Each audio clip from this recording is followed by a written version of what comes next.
Bienvenidos una vez más a estos videos tutoriales del profesor Kun.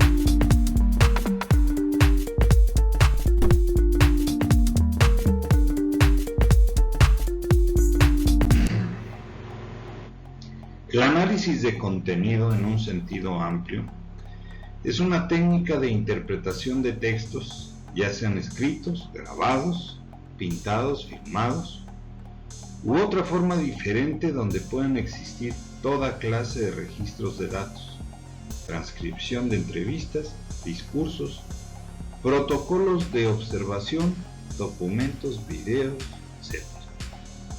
El denominador común de todos estos materiales es su capacidad para albergar un contenido que, leído e interpretado adecuadamente, nos abre las puertas del conocimiento de diversos aspectos y fenómenos de la vida social. Es así que el análisis de contenido se encuentra en la frontera de otras técnicas como el análisis lingüístico, el análisis documental, textual, de discurso y semántico.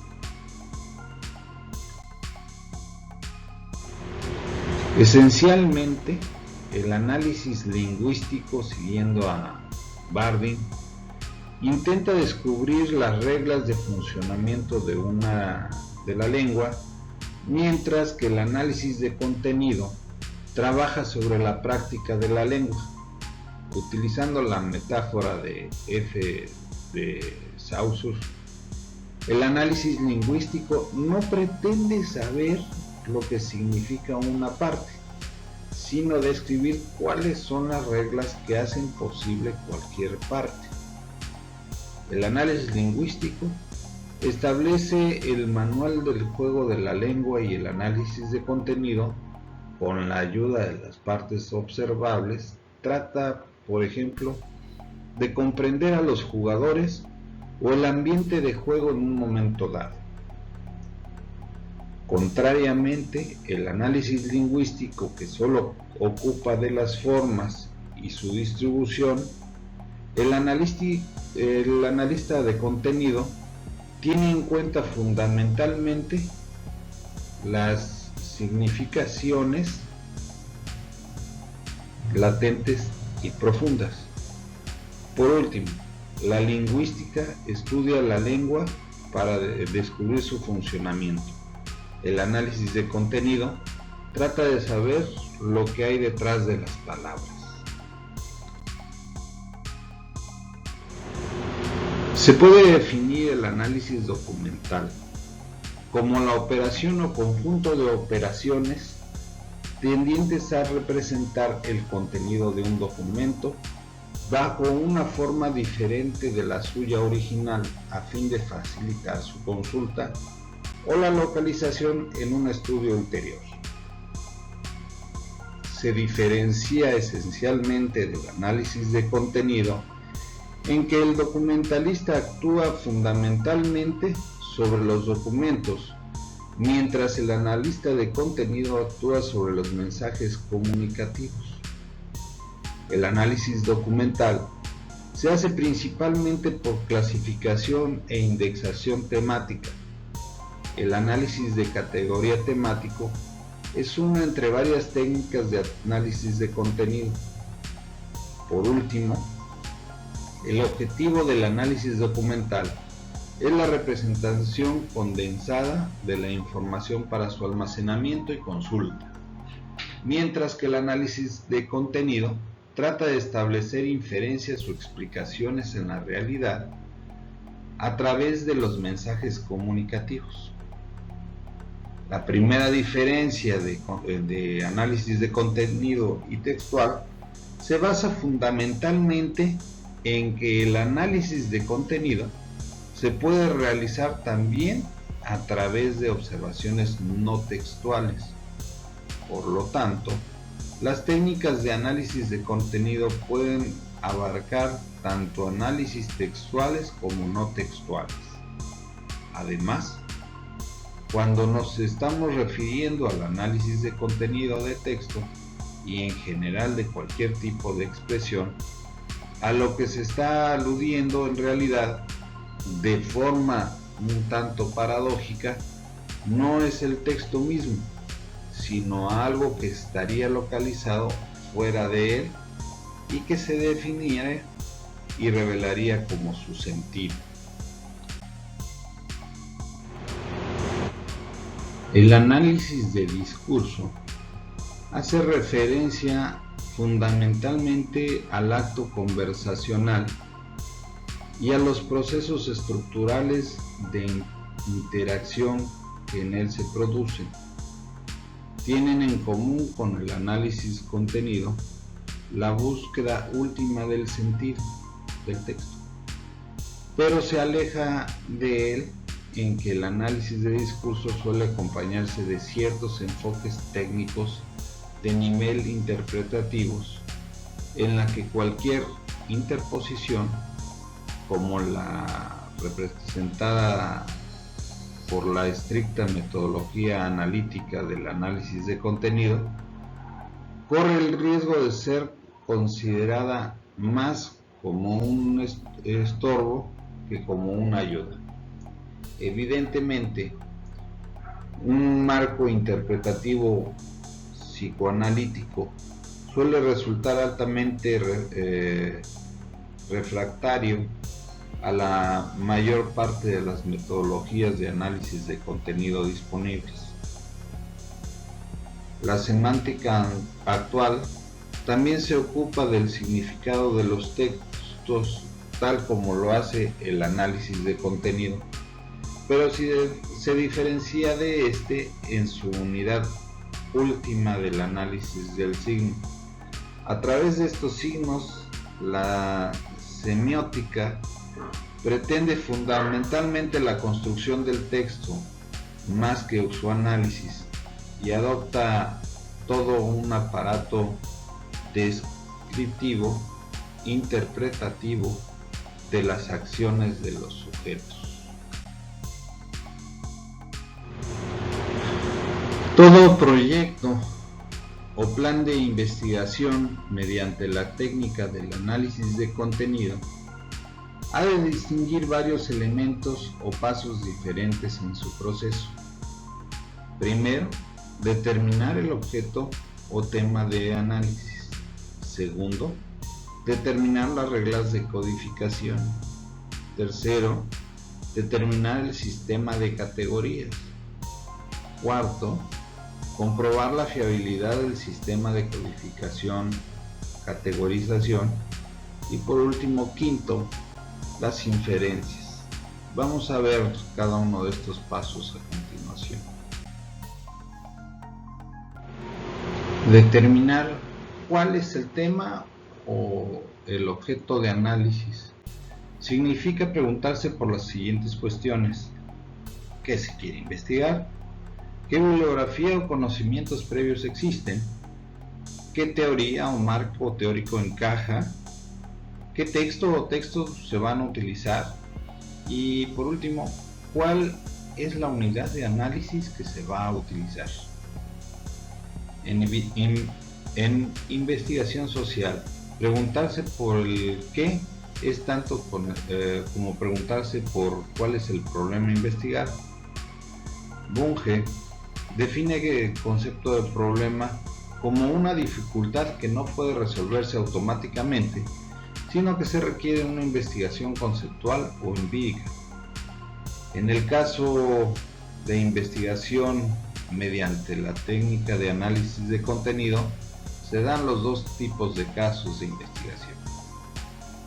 La determinación del problema equivale a seleccionar una dirección, un evento, una situación, un hecho, un comportamiento y delimitar el tiempo, el espacio, las personas y el contexto donde se decide investigar. De ahí debe de salir una pregunta o varias preguntas más o menos precisas que el analista tratará de aclarar.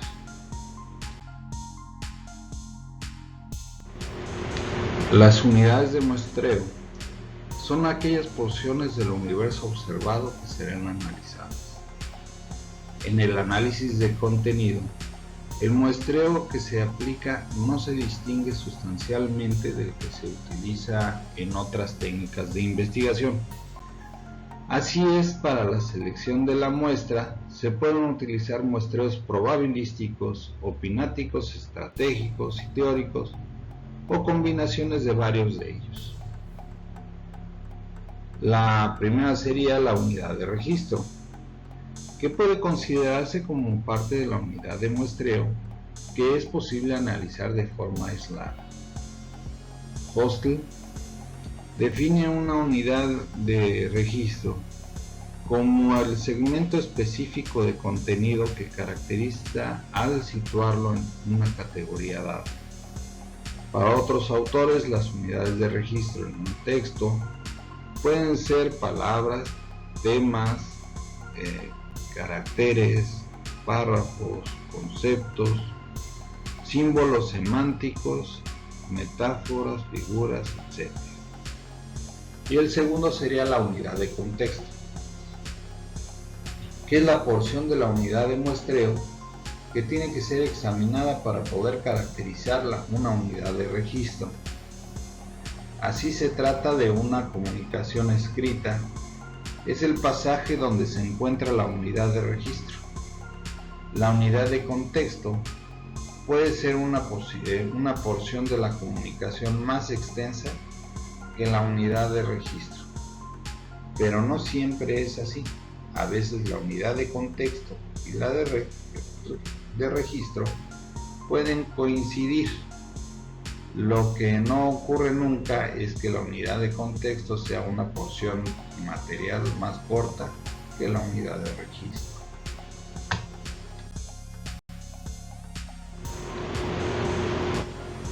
Tratar el material es codificarlo. La codificación consiste en una transformación mediante las reglas precisas de los datos brutos del texto. Esta transformación o descomposición del texto permite su representación en índices numéricos o alfabéticos. Como dice Hostel, la codificación es el proceso por el que los datos brutos se transforman sistemáticamente en unidades que permiten una descripción precisa de las características de su contenido.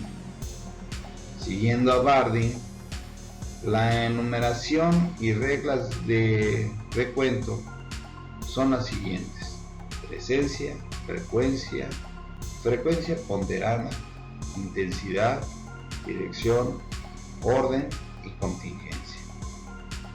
La presencia o ausencia de los elementos de un texto pueden ser importantes. Por ejemplo, en una entrevista en profundidad o un grupo de discusión, que se hable o no se hable de un tema puede ser significativo. La frecuencia es la medida más utilizada generalmente, válida en unos casos y en otros no. La importancia de la unidad de registro crece con su frecuencia de aparición. Frecuencia ponderada: cuando se supone que la aparición de uno o varios elementos tienen más importancia que los demás, se suele recurrir a sistemas de ponderación. La intensidad de una noticia también podría determinar un sistema de enumeración. La dirección: es necesario establecer un sistema de codificación donde se vea reflejado el sentido bidireccional del texto. Así, en un análisis de contenido de titulares de prensa, una noticia podría ser positiva o negativa. Orden: el orden viene establecido según la aparición temporal, importancia o función de las unidades de registro. Contingencia: la contingencia es la presencia simultánea en un momento dado de dos o más unidades de registro en diferentes niveles de códigos o contextos.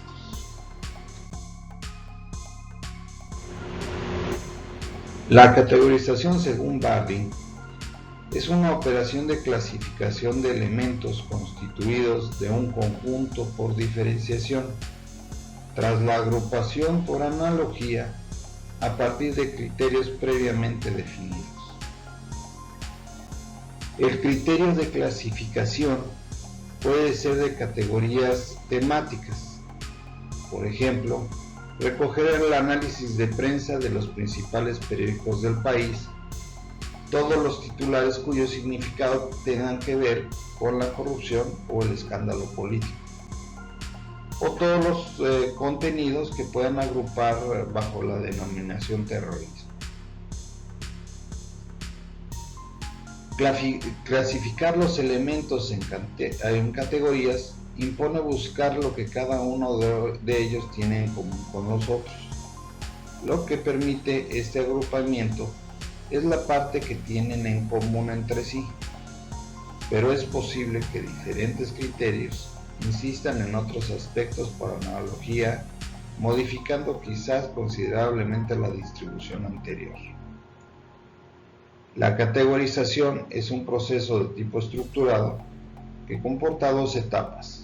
Primero, el inventario, que es aislar los elementos, y segundo, la clasificación, que es distribuir los elementos y consecuentemente buscar o imponer a los mensajes una cierta organización.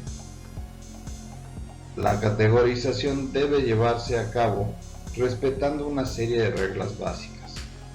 Primero, cada serie de categorías ha de constituirse de acuerdo a un criterio único. Un ejemplo es la elección del titular más importante de la portada de los periódicos. Se elige a partir del número de columnas. No obstante, nada impide la confección de categorías complejas a partir de criterios únicos. Siguiente. Cada serie de categorías ha de ser exhaustiva. Por ejemplo, los titulares pueden ser de España o del mundo. Las noticias españolas se subdividen en noticias políticas, económicas y sociales. Las noticias políticas se agrupan en las siguientes categorías: funcionamiento institucional, debate partidista, crisis de poderes, conflictos externos, corrupción, escándalo político y terrorismo. Por último, las noticias sobre el funcionamiento institucional hacen referencia a las acciones de gobiernos locales y autónomos, ministeriales, rey, órganos de gobierno, poder judicial. Siguiente. Las categorías de cada serie han de ser mutuamente excluyentes, de forma que un dato solo puede ser incluido en una sola categoría. Una noticia solo puede ser española o extranjera. Las categorías deben de ser significativas. ¿Qué sentido tendría clasificar en una investigación según el número de comas que se lleve el titular? Eso sería absurdo, no sería útil. Las categorías tienen que ser claras.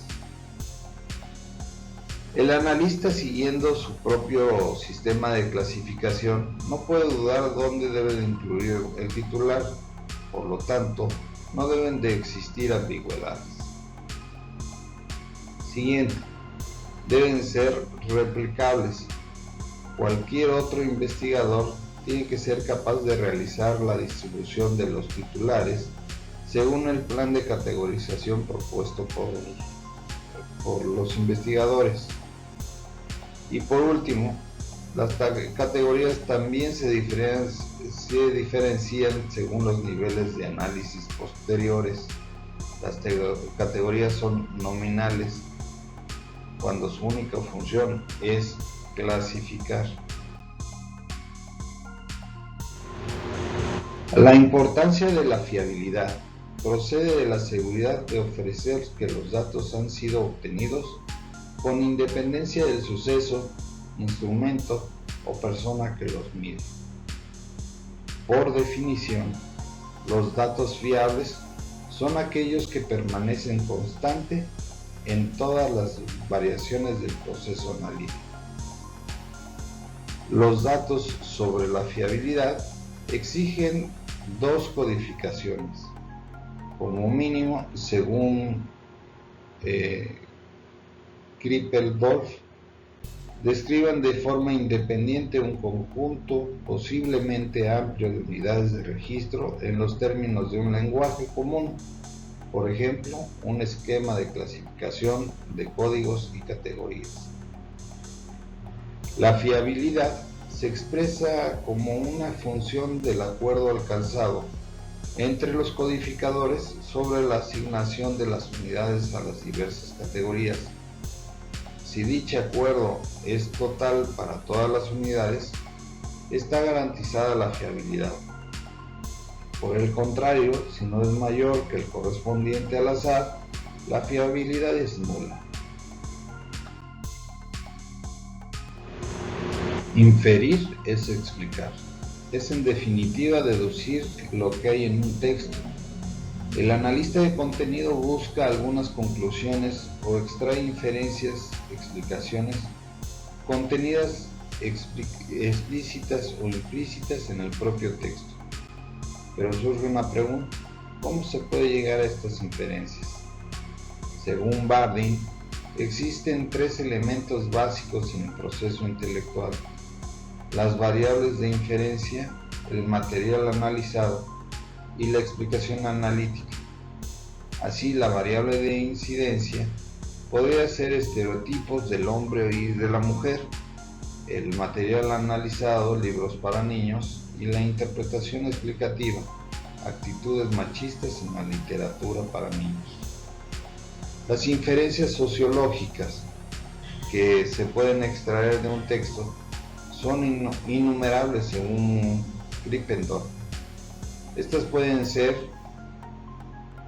sistemas que se pueden inferir distintos sistemas, estándares, se pueden evaluar la calidad, neutralidad y objetividad de un escritor, libro o periódicos, así como inferir su calidad o defectos, proximidad o lejanía respecto a un criterio determinado, o comprobando si se alcanza o no dicho criterio. Índices. La fijación de estándares pueden ir acompañados de la búsqueda de indicadores y síntomas para medir las realidades tales como la satisfacción o insatisfacción de los lectores de un periódico. Comunicaciones. Los intercambios de opinión y de información no tienen un acceso directo, pero se pueden inferir a través de citas, alusiones, supuestos, actitudes que aparecen en el texto analizado. Procesos institucionales. Los procesos o procedimientos utilizados en cualquier tipo de institución social aparecen a través de la editorial de un periódico, cartas al director, anónimos, panfletos, boletines oficiales, comunicados de prensa, etc. Desde todos estos textos podemos inferir posturas.